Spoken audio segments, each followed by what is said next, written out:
Hey, you ever wonder what it's like to have everything billions in the bank, a penthouse that touches the clouds, the kind of power that makes people jump when you snap your fingers and still feel like you're missing something real?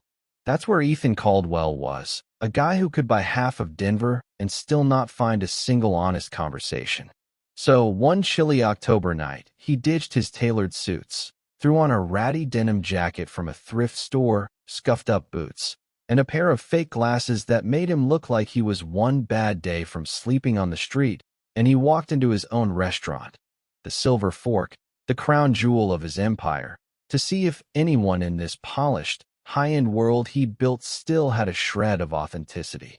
Ethan wasn't just some rich guy playing dress-up for kicks, no. This was a ritual, a way to shake off the suffocating weight of being Ethan Caldwell, CEO of Caldwell Enterprises. Up in his glass tower, every smile he got was rehearsed, every laugh calculated, every yes, sir, polished to a shine by people who saw him as a walking ATM. He was 45, gray creeping into his temples, and he'd forgotten what it felt like to be seen as just a guy, not a king.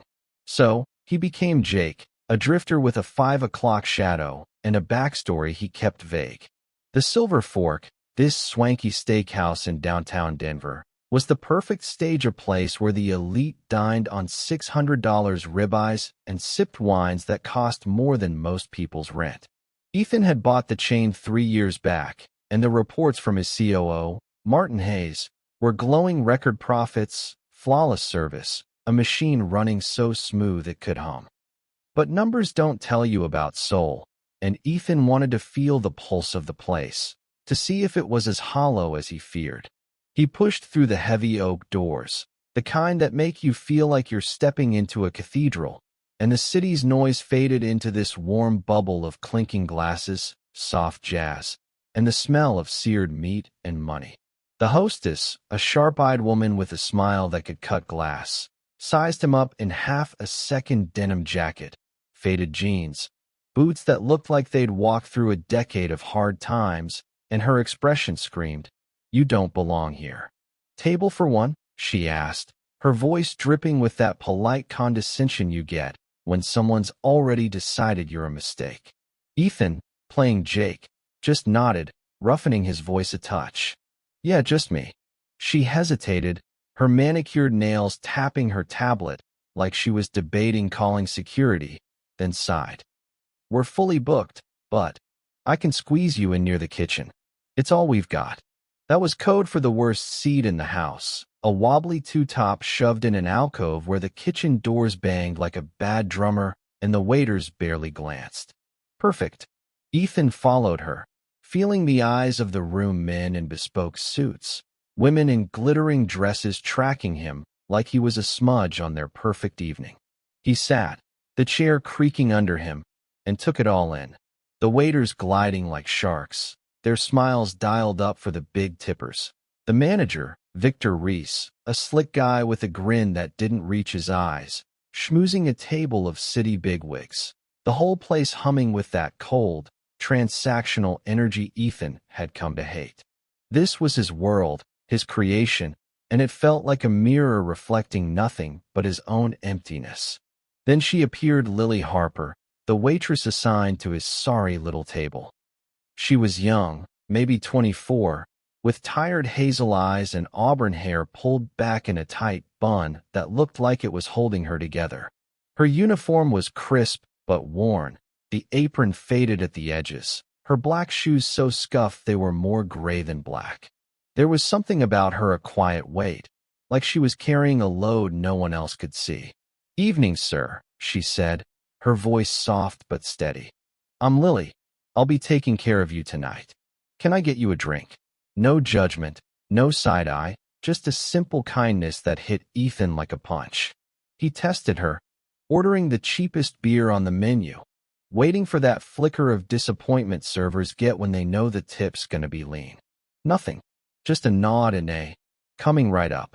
As she walked away, Ethan noticed her shoes again, saw so thin they were practically paper, cracking at the toes like they were begging for retirement.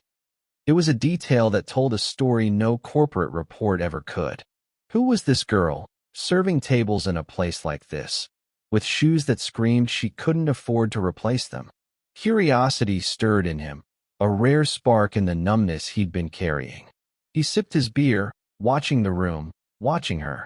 Lily moved through the chaos with this quiet grace, invisible to the rich folks who barely looked up from their plates. But Ethan really saw her, and it made him wonder what else he'd been missing. He decided to push the test further.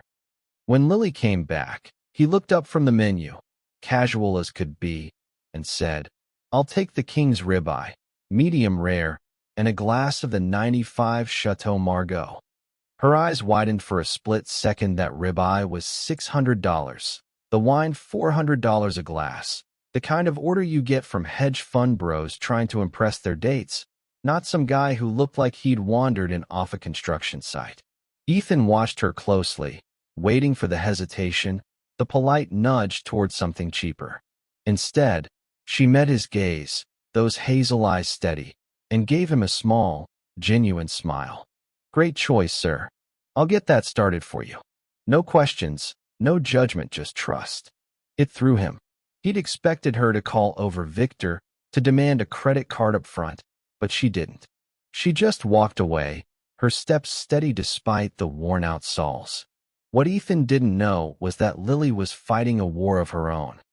She was drowning, not just in the grind of double shifts, but in a mess that could have broken anyone. Her little sister, Mia, was 16, battling a rare autoimmune disease that racked up medical bills faster than Lily could pour wine. Their parents were gone, mom to cancer, dad to who knows where, and Lily was all Mia had.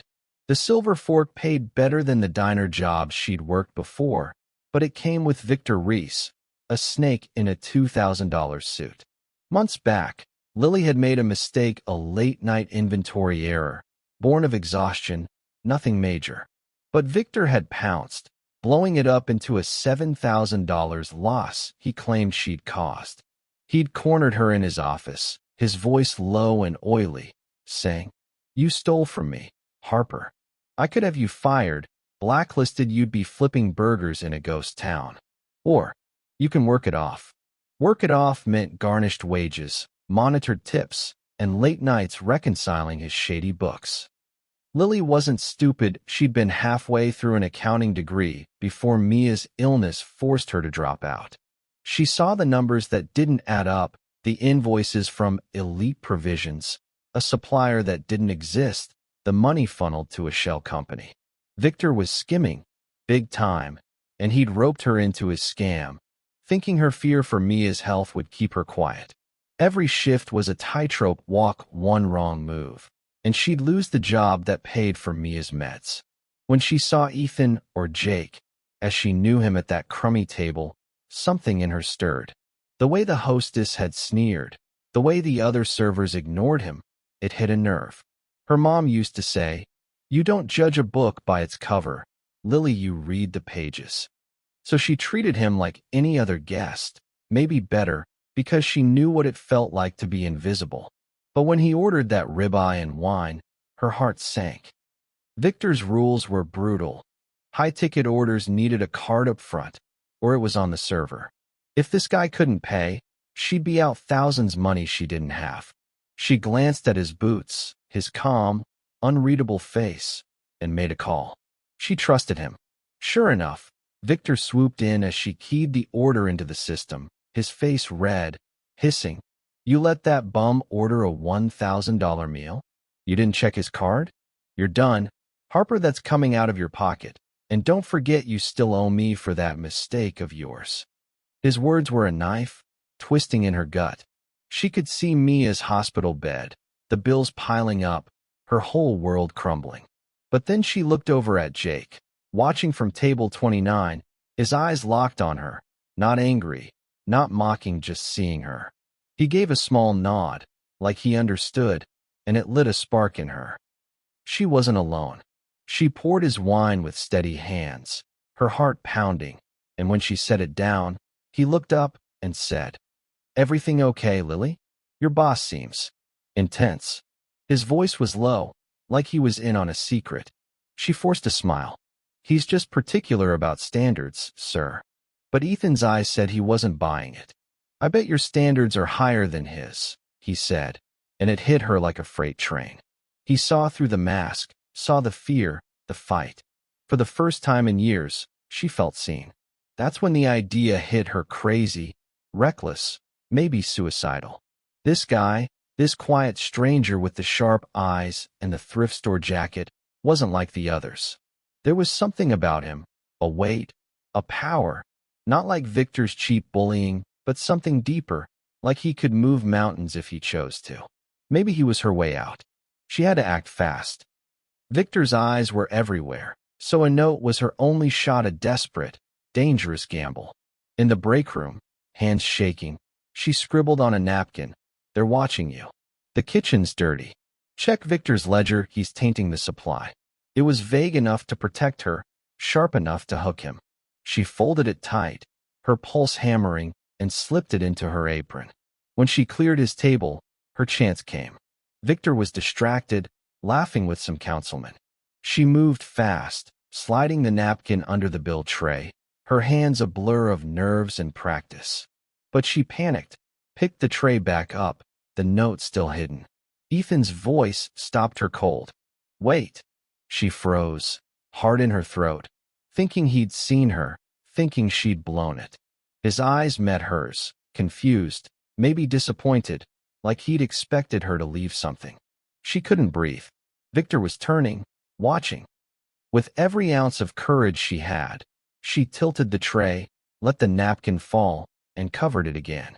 "Forgot your tip," she mumbled, barely audible, and walked away, legs shaking, feeling like she'd just jumped off a cliff. Ethan waited until she was gone, then palmed the note, his heart racing. Outside, under a flickering street lamp, he read it. "They're watching you. The kitchen's dirty. Check Victor's ledger, he's tainting the supply." It wasn't a flirt, not a plea for cash, it was a Molotov cocktail. Tainting the supply? That wasn't just bad service. That was a dagger aimed at his empire's heart. He called Martin, his COO, from a burner phone, his voice tight. "We've got a problem at the Silver Fork. I need everything on Victor Reese off the books. And there's a waitress, Lily Harper. Find out who she is." Martin, ever the skeptic, pushed back. A note from a waitress, Ethan? Could be a grudge. But Ethan wasn't hearing it. "She risked everything, Martin. This isn't a grudge, it's a warning." Martin sent a specialist, Claire, ex-CIA, all sharp edges and zero nonsense. She met Ethan in an alley, sized him up in his janitor's jumpsuit, yeah? They were going in as cleaners, and said, "You're paying for a ghost, rich boy. Hope you're worth it." They slipped into the Silver Fork at 1 a.m., blending with the cleaning crew, Ethan pushing a mop like he'd been born to it. Claire cracked Victor's office in minutes, looped the camera, bypassed the keypad, found a safe hidden behind a tacky golf trophy. Ethan guessed the code. Victor's ego was predictable, and inside was the ledger, a black book of sins. Claire photographed every page, copied an encrypted drive, and they were out before the dawn crew arrived. By sunrise, Martin's team had cracked it open. Victor wasn't just skimming, he was neck-deep in a syndicate, buying tainted meat from a shuttered plant, passing it off as premium, and pocketing millions while serving poison to customers. The ledger was a roadmap to his crimes, and hidden files showed Lily, pale and shaking, as Victor threatened her, weaponizing Mia's illness to keep her silent. Ethan's blood boiled. This wasn't about his brand anymore, it was about a young woman who'd put everything on the line to do what was right. At noon, Ethan walked back into the Silver Fork, no disguise, just a $5,000 suit and a cold, quiet fury. Victor, expecting some VIP, froze when he saw him. "Mr. Caldwell," he stammered, his face white. Ethan ignored him, striding to table 29. Medians to FBI agents trailing behind him. "We need to talk, Victor." In his office, Ethan went straight for the jugular. "Nice trophy," he said, nodding at the safe. "That where you keep your deal with Rocky Mountain Meats? Condemned supplier, right?" Victor collapsed like a cheap suit, babbling denials. Martin laid out the evidence: invoices, ledgers, videos of Victor bullying Lily. You blackmailed her, Ethan said, voice low, deadly. Used her sister's illness against her. That's low, even for you. He called Lily in. She was trembling, clutching menus like a lifeline, thinking she was done for. Victor says you were in on it, Ethan said gently. Her eyes flashed. He's lying. He threatened me as treatment, forced me to help. Ethan nodded to the agents. Take him. As Victor was cuffed and dragged out, the room went silent. Ethan turned to Lily, his voice carrying. Last night, someone here showed real guts, risked it all to expose a crime. Not for herself, but because it was right. That was you, Lily. Her eyes filled with tears. Your debt's gone. We're covering Mia's medical bills, all of them, for life. And you're not waiting tables anymore. I'm creating a director of integrity role, answering to me. You in? She stared, stunned, then whispered, yes, her voice breaking with hope. This wasn't about a stake or $1 billion company. It was about a napkin, a moment of courage, and a woman who refused to let fear win. Lily's story shows heroes don't need capes. Sometimes they're in worn-out shoes, fighting battles you'd never guess. Ethan went looking for honesty and found his own heart instead. So, what do you think? Was Lily a hero, or was she reckless? Could Ethan have handled it differently, or was this justice done right? Drop a comment, share your take, and if this story hit you, smash that like button and share it with someone who needs to know there's still good in the world.